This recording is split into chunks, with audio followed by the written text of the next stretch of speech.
रतन टाटा की सफलता की कहानी। रतन टाटा भारत के सबसे सम्मानित उद्योगपतियों में से एक हैं। वे न केवल एक सफल बिजनेस लीडर हैं, बल्कि उनकी विनम्रता, दयालुता और समाज सेवा के प्रति समर्पण भी उन्हें एक अलग पहचान देता है। टाटा ग्रुप को नई ऊंचाइयों तक पहुंचाने वाले रतन टाटा की कहानी संघर्ष, धैर्य और साहस से भरी हुई है। आइए जानते हैं उनकी सफलता की पूरी कहानी। प्रारंभिक जीवन और शिक्षा। रतन टाटा का जन्म 28 दिसंबर 1937 को मुंबई में हुआ था।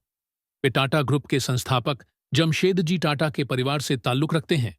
उनके पिता नवल टाटा और माता सुनु टाटा थीं। जब रतन टाटा मात्र 10 साल के थे, तब उनके माता पिता का तलाक हो गया था। इसके बाद उनकी परवरिश उनकी दादी नवाजबाई टाटा ने की। शिक्षा की बात करें तो रतन टाटा ने मुंबई के cathedral and John Connon school से प्रारंभिक पढ़ाई की। इसके बाद उन्होंने अमेरिका के कॉर्नेल यूनिवर्सिटी से आर्किटेक्चर और स्ट्रक्चरल इंजीनियरिंग में डिग्री प्राप्त की। फिर उन्होंने हार्वर्ड बिजनेस स्कूल से एडवांस मैनेजमेंट प्रोग्राम किया। टाटा ग्रुप में शुरुआत। रतन टाटा ने 1962 में टाटा ग्रुप के साथ अपने करियर की शुरुआत की। शुरुआत में उन्होंने टाटा स्टील के प्लांट में काम किया, जहां उन्हें मजदूरों के साथ रहकर काम करने का अनुभव मिला। उन्होंने सबसे निचले स्तर से काम शुरू किया और सीखा कि ग्राउंड लेवल पर चीजें कैसे काम करती हैं। संघर्ष और चुनौतियां। रतन टाटा को टाटा ग्रुप की कमान संभालने से पहले कई चुनौतियों का सामना करना पड़ा। 1991 में जब J.R.D. टाटा ने उन्हें टाटा ग्रुप का चेयरमैन बनाया, तब कई वरिष्ठ अधिकारी इस फैसले से खुश नहीं थे। कई लोगों को लगा कि वे इस बड़े साम्राज्य को नहीं संभाल पाएंगे। उस समय टाटा ग्रुप के अलग-अलग कंपनियों के सीईओ स्वतंत्र रूप से फैसले लेते थे। ग्रुप में एकता नहीं थी। रतन टाटा ने सबसे पहले इस समस्या को हल किया और सभी कंपनियों को एकीकृत किया। इसके अलावा उन्होंने टाटा ग्रुप को नई ऊंचाइयों तक ले जाने के लिए कई बड़े फैसले लिए, जो शुरू में विवादास्पद लगे, लेकिन बाद में बहुत सफल साबित हुए। टाटा की सफलता और बड़े फैसले। 1. टाटा इंडिका, भारत की पहली स्वदेशी कार। रतन टाटा का सपना था कि भारत के पास अपनी खुद की बनी हुई कार हो। इस सपने को साकार करने के लिए उन्होंने 1998 में टाटा इंडिका को लॉन्च किया। हालांकि शुरुआत में इंडिका को अच्छी प्रतिक्रिया नहीं मिली, लेकिन धीरे-धीरे इसने बाजार में अपनी जगह बना ली। यह भारत की पहली पूरी तरह से स्वदेशी कार थी, जो टाटा मोटर्स के लिए एक ऐतिहासिक उपलब्धि थी। 2. टाटा नैनो, दुनिया की सबसे सस्ती कार। रतन टाटा का सपना था कि हर भारतीय परिवार के पास अपनी कार हो। उन्होंने 2008 में टाटा नैनो को लॉन्च किया, जिसकी कीमत मात्र 1 लाख रुपये थी। यह दुनिया की सबसे सस्ती कार थी और इसने ऑटोमोबाइल इंडस्ट्री में क्रांति ला दी। हालांकि कुछ वजहों से यह कार ज्यादा सफल नहीं हो पाई, लेकिन यह भारतीय इंजीनियरिंग और इनोवेशन का एक बड़ा उदाहरण बनी। 3. टाटा ग्रुप का ग्लोबल एक्सपेंशन। रतन टाटा ने टाटा ग्रुप को सिर्फ भारत तक सीमित नहीं रखा, बल्कि इसे अंतर्राष्ट्रीय स्तर तक पहुंचाया। उन्होंने कई बड़ी विदेशी कंपनियों का अधिग्रहण किया, जिनमें शामिल हैं टेटली चाय। ब्रिटेन की इस चाय कंपनी को टाटा ने 2000 में खरीदा।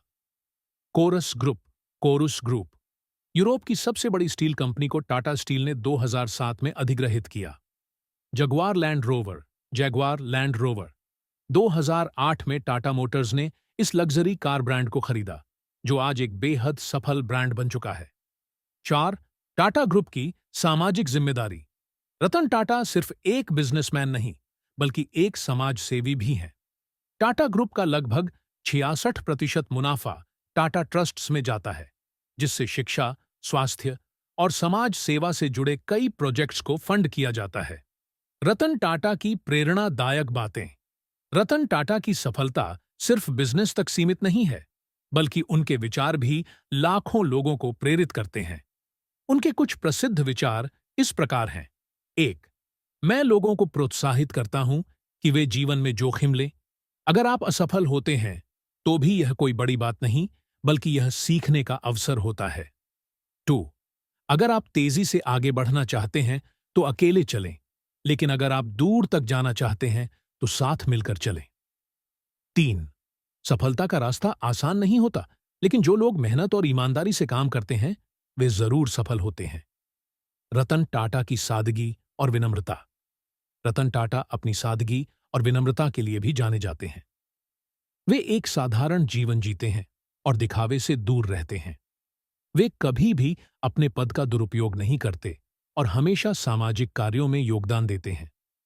उन्होंने अपनी पूरी संपत्ति दान करने का ऐलान किया है और वे मानते हैं कि धन का सही उपयोग समाज की भलाई के लिए होना चाहिए। रतन टाटा को मिले सम्मान और पुरस्कार।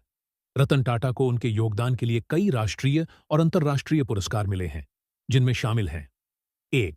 पद्म भूषण, सन 2000, भारत सरकार द्वारा दिया गया तीसरा सबसे बड़ा नागरिक सम्मान। 2. पद्म विभूषण, सन 2008, भारत का दूसरा सबसे बड़ा नागरिक सम्मान। 3. कार्नेगी मेडल ऑफ फिलैंथ्रोपी, समाज सेवा में योगदान के लिए दिया गया सम्मान। 4. Order of British empire, OBI, Britain सरकार द्वारा दिया गया सम्मान। रतन टाटा सिर्फ एक बिजनेस आइकॉन नहीं, बल्कि लाखों लोगों के लिए प्रेरणा है। उन्होंने न केवल टाटा ग्रुप को नई ऊंचाइयों तक पहुंचाया, बल्कि समाज के प्रति अपनी जिम्मेदारी भी बखूबी निभाई। उनकी सफलता की कहानी हमें सिखाती है कि मेहनत, ईमानदारी और समाज सेवा से जीवन में सच्ची सफलता हासिल की जा सकती है। आज भी वे नए स्टार्टअप्स को सपोर्ट कर रहे हैं और युवा उद्यमियों को प्रेरित कर रहे हैं। उनकी सादगी, नैतिकता और दयालुता उन्हें एक असाधारण व्यक्ति बनाती है। रतन टाटा की सफलता की यह कहानी हमें यह सिखाती है कि असली सफलता केवल पैसा कमाने में नहीं, बल्कि समाज की भलाई में भी निहित होती है।